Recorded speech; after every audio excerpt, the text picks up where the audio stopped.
And if you hear singing in the background, my 16-year-old never stops, and they're home from school today. So, and I don't have the tart to tell her to stop because I love to hear her voice. Aquarius, coming out first in our mental space is the Seven of Cups. So there may be some indecision or a reevaluation of, what do I really want to connect to emotionally this month? And that may be on your mind a bit. Weighing options or considering options, or where am I going to spend my time? Who do I want to connect with? How do I want to connect with them? Whether you're single or with someone, this doesn't have to be a significant other, a dating type relationship or spousal type relationship. This can be friends and family and coworkers. But I kind of see this guy standing at a vending machine and weighing his options. And some of the options don't look very appetizing. And some of them are kind of a mystery. And some of them hold a lot of promise. So I just take this as a time to evaluate how you're connecting to people, who you're connecting with, how you're connecting with them, and just reevaluating that. Spend some time thinking about it and deciding what button you're going to push there. Coming next in our physical space is the Star. So apparently, Aquarius, you are feeling very much like yourself. This is your card. In your physical space, you may just feel very comfortable there, renewed, refreshed, relaxed, all those beautiful R words, because that's what this card's all about, is a renewal and just feeling connected, feeling, I don't know, like the universe is shining on you.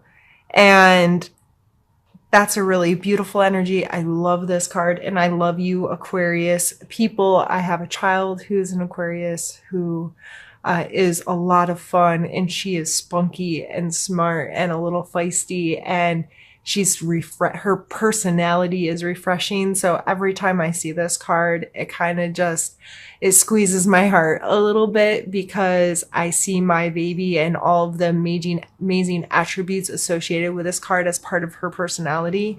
And now, don't get me wrong, my children aren't perfect, but she's a really cool kid. And it's hard for me to articulate this card so much, because it does manifest so much feeling for me that's associated with her. So, as an Aquarius, if you're curious about this card and what it means, look it up, Google it. It's easy to find information on tarot. And don't just read from one source. Different sources have different perspectives on the energies and how they play in our life. But for me personally, in this reading, I just feel like it's you feeling good in your own body. And especially here, followed by the Knight of Wands and our emotional space, he is feeling himself, right? He's fancy. He's like, he has this charisma about him, and he appreciates beauty in his space, but he also appreciates it within himself. He doesn't have a problem like showing off here. Both he and his horse are like, we have arrived, pay attention to us. So those two cards coming out for your physical and emotional space. I just feel like you feel good, and that's amazing, Aquarius. I really hope you do. I really hope you are encompassing some of those feelings of feeling really comfortable in your own skin, appreciating who you are, letting your passions and your desires and your excitements in life and your willingness to be involved in this world and experience life show through this month. I just think that looks like a really beautiful energy combination. And then we're followed here by the Eight of Coins.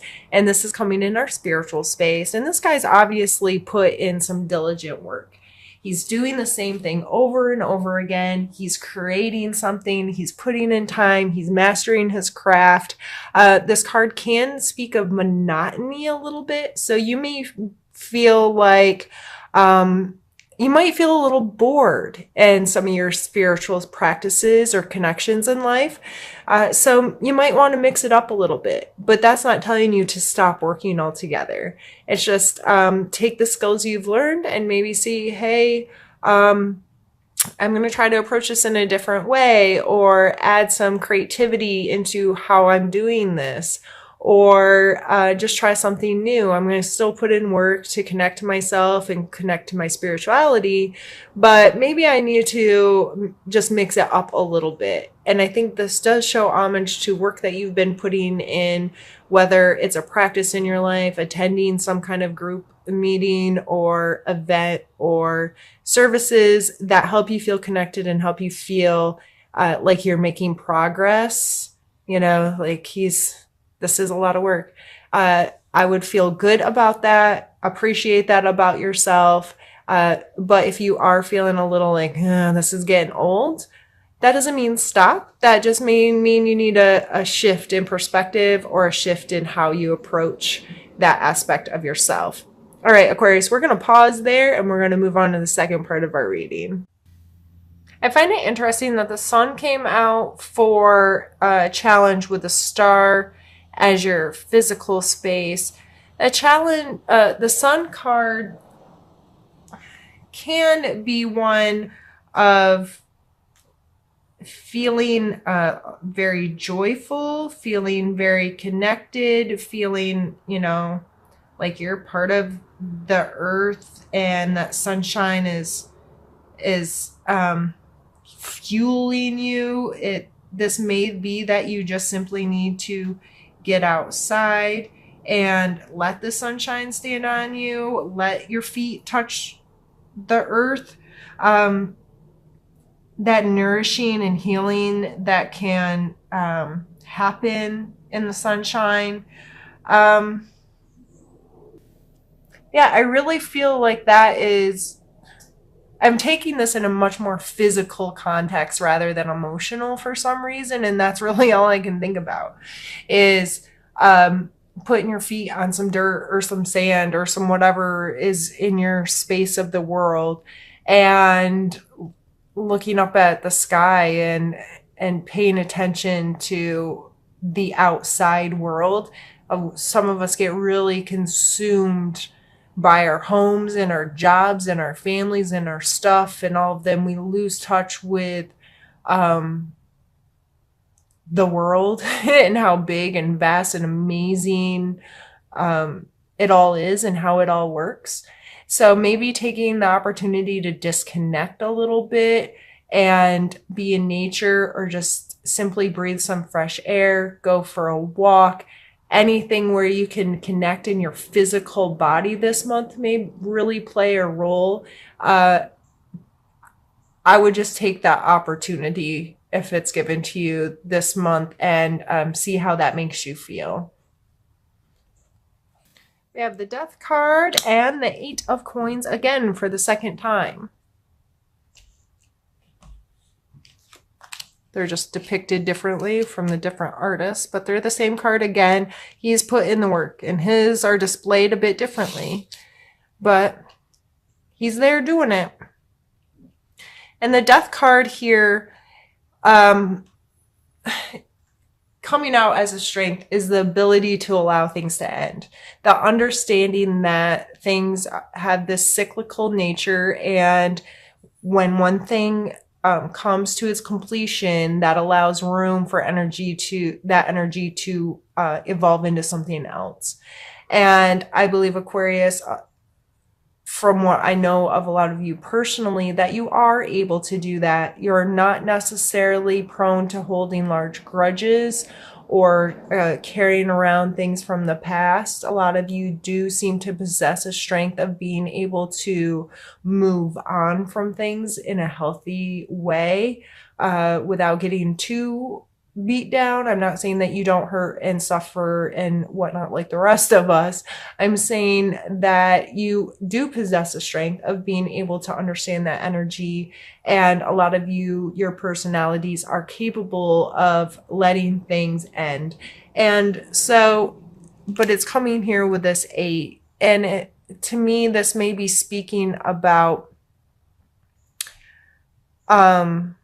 finding ways to end monotony, finding ways to keep things fresh and renewed for yourself, finding ways to use this creativeness, use this spark, use this enthusiasm and passion to allow your work to progress, to evolve, to whatever, by allowing something to end. And I've done this before. I've recreated things. I've grown something from doing it once to doing it 1,000 times and becoming masterful with it, those kinds of things. So I think that's a beautiful strength for you this month. And however that plays in your life, I think it's just important to understand that you're more than capable of dealing with the endings of things. Let's pull a card for your need to know. Right, so we have the 5 of Cups and the 10 of Wands. The 5 of Cups is the card of grief. I've spoken about this card a lot. He is not able to see what's ahead of him. He can only, at this point, pay attention to something that he has lost. And so I talk about this card being a pause, and it's not that I want people to rush through grief by any stretch. I understand that the losses in our life can take a big toll on us. They can take a long time for some of us to work through. They can really limit how we can look into the future because we're very concentrated on this. I, however, like to remind people, though, that they need to lift their heads once in a while.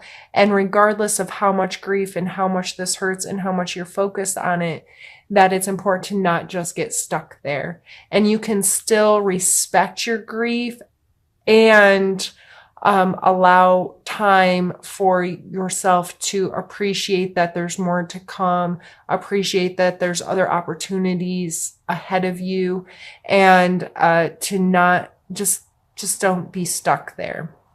The 10 of Wands can be a card of burden. He's obviously carrying around something he doesn't want to be carrying around. For goodness sakes, he has a roach on his back. So this can be taking on more than you should. This can be overextending yourself. This can be feeling very weighed down by things, life. These 2 cards coming together makes me feel like you could be carrying around someone else's stuff that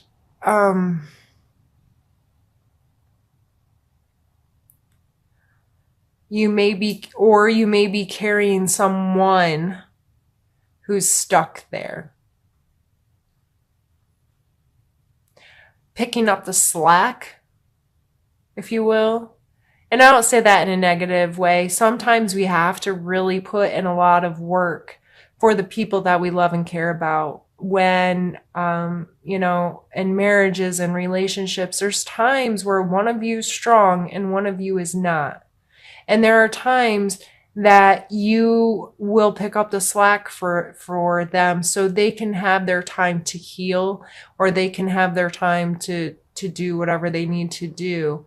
I think these coming out in your need to know is just a way for you to be mindful of, if you're doing that, is it good for you? Is it healthy for you? How can you have a better relationship to this? And it's not horrible if you're the one carrying around somebody else's stuff, or, but don't wear yourself out. And now if somebody else is carrying around your stuff because you can't get your life together, which I don't believe with the other cards coming out, I don't really think you're the one that's being the problem, Aquarius.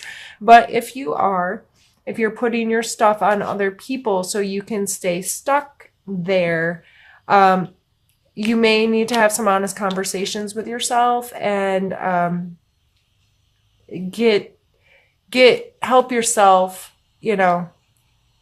come to an end with that, so you can lift your head and redistribute some of this burdensome stuff that's happening in your space. So someone doesn't have to feel like that, whether it's you or someone else, but just a reassessment of how this is gonna go. So you can both, whoever this is, or it could just all be you, but continue on in a healthier way. So we have the Page of Wands. So we have the Knight of Wands up here, the Page, and the Queen of Swords. The Page of Wands, like the Knight, is that excitable, passionate, willing kind of energy to get involved, to get creative, to think outside the box, and to feel comfortable within yourself and look for ways to feel comfortable in your space. A lot of times with the wands, I think of flow state. When we're like an artist can disappear into their painting for hours and lose track of time, or musician sitting and playing, their instrument, and they just get to a space where they're creating and they feel good and they have no concept of what's happening around them, right? And the Page is kind of young and immature, so he might be a little rash or not always make the greatest decisions. But mixed here with the Queen of Swords energy, which she is all about logic and just fairness. Those kinds of, the swords are the analytical sides of our brains, right? Of being decisive and making decisions and being, feeling competent and capable of doing that. And I love the Queen of Swords. She is my favorite. I say favorite for about 5 or 10 different kinds. She's one of my favorites because I associate with her.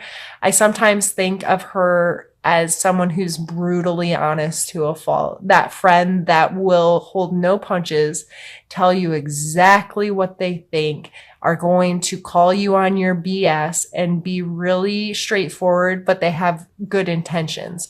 They truly have your best interest at heart.